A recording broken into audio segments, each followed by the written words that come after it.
Quelques semaines plus tôt, alors que les 400 coups triomphent au Festival de Cannes, Georges de Beauregard avait reçu 2 lettres postées dans cette ville, toutes 2 tapées sur la même machine à écrire et datées du 9 mai 1959. Je sous-signé François Truffaut accepte de signer le scénario d'À bout de souffle, à condition que l'adaptation et la mise en scène soient confiées à Jean-Luc Godard. Je sous-signé Claude Chabrol accepte d'être le conseiller technique et artistique d'À bout de souffle, à condition que la mise en scène soit confiée à Jean-Luc Godard. La bande des cahiers se serre les coudes. Truffaut et Chabrol, qui ont abandonné la critique de cinéma pour le cinéma tout court, font la courte échelle à leurs copains suisses. Et voilà, le tour est joué. Les copains des cahiers s'effacent, mais cela reste pourtant une histoire à 3 personnages. Belmondo, Godard, de Beauregard, devant l'église Saint-Germain-des-Prés au tout début du tournage. Toujours facétieux, Jean-Luc porte le chapeau de Jean-Paul. C'était un bel été. Godard, je l'imagine là, assis à la terrasse, en bras de chemise, avalant café sur café, griffonnant les dialogues à la hâte, pendant que l'équipe attend dans la chambre 12, ma chambre. Godard m'a raccroché au nez, Truffaut est mort, des 3 copains des cahiers, il n'en reste qu'un. Et j'ai rendez-vous avec lui demain, 11h09, gare Montparnasse.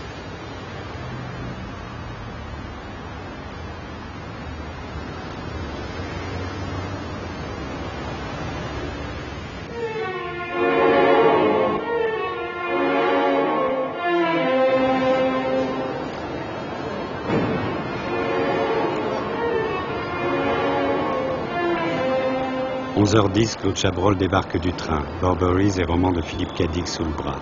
C'est le numéro 1 sur ma liste. Quand je lui raconte que Godard m'a raccroché au nez, ça le fait rire. Il me parle de ses copains des cahiers. Godard, Romer que tout le monde appelait Momo, Rivette, Gégoff, période d'Esch et chambre de bonne. Lui, Chabrol avait déjà pignon sur rue et était richement marié. Il en rit encore. Rue du commandant Mouchotte, la voiture de son producteur l'attend. Je monte. Ah, c'est marrant. Alors, où est-ce que c'est chez Bobo, ça? Chez Beauregard, c'est juste... Ouais, c'est juste au moment, ouais, c'était juste pendant un bout de souffle, je pense. C'est une des rares fois où on s'est vu pendant le tournage. Ah, vous n'aviez pas beaucoup? Non, non, j'y allais pas du tout. J'y suis allé une fois, quoi. 2 fois, je crois. Non, c'est entièrement bidon, et le scénario de Truffaut et mon côté conseiller artistique et je ne sais quoi, c'était complètement bidon. En réalité, ce qui s'est passé, c'est que avec François, on avait commencé à faire un petit sujet, comme ça, à écrire vaguement tous les deux, sur Michel Poicart. C'est lui qui avait trouvé ce fait divers dans un journal, et puis on avait commencé à travailler là-dessus. Et puis on l'avait laissé tomber parce qu'on n'était pas tout à fait d'accord sur la manière dont il retrouvait la fille à Paris. Enfin, lui voulait complètement justifier, moi je pensais que c'était mieux de ne pas justifier, et je dois dire qu'on n'avait trouvé ni l'un ni l'autre le New York Herald Tribune. Et alors, pendant ce temps-là, Jean-Luc était à la Fox, il avait pris ma place à la Fox comme chargé de presse. Et Beauregard avait un film qui était distribué par la Fox, qui était La Passe du Diable. Et Jean-Luc, qui n'en rate pas une, est allé voir Beauregard après La Passe du Diable, après la projection. Il a dit, c'est vraiment de la merde, votre film. Et l'autre a trouvé ça intéressant comme réflexion. Et il a dit, bon, ben écoutez, si c'est comme ça, je vais vous faire le scénario de Pêcheur d'Islande. Et Jean-Luc, je ne sais pas s'il l'avoue maintenant, mais il a quand même travaillé pendant 1 mois et demi, enfin, vous fait semblant de travailler pendant 1 mois et demi sur le scénario de Pêcheur d'Islande. Et puis, d'un seul coup, il a réussi à convaincre Beauregard qu'il était plus astucieux de faire l'histoire de Poicart. Il nous a demandé à François et moi si on voulait bien laisser tout ça, on l'a dit, bien entendu.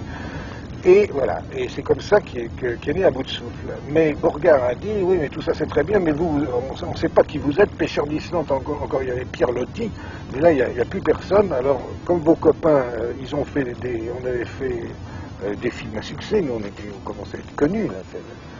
Et il a dit il faut les mettre d'une manière ou d'une autre. Alors, Et ça vous arrivait de vous téléphoner avec François Truffaut, un peu, en étant un peu inquiet par rapport à ce que Godard pouvait faire? pas du tout, alors ça on s'en foutait.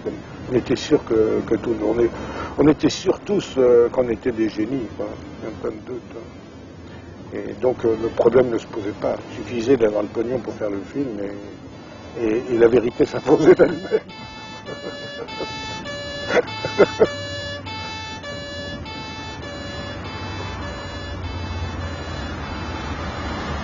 Je ne sais pas si ça existe encore, une espèce de... C'est presque une mafia. Quand j'y pense, quand j'ai fait mes premiers films, le Bon Serge, c'était pas terrible, hein. Les souvenirs, c'était pas terrible. Ils avaient fait des articles complètement élogieux. Le Saint-Jean-Luc d'Anhard, quand les cousins étaient sortis, il y avait une superbe, ou je ne sais quoi. Bon, c'était vraiment, on se refilait l'encensoir. Mais c'était la seule méthode, parce que c'était formidablement fermé. C'était comme une machine de guerre. Oui, c'était une machine de guerre, mais c'était obligatoire, parce que c'était vraiment fermé.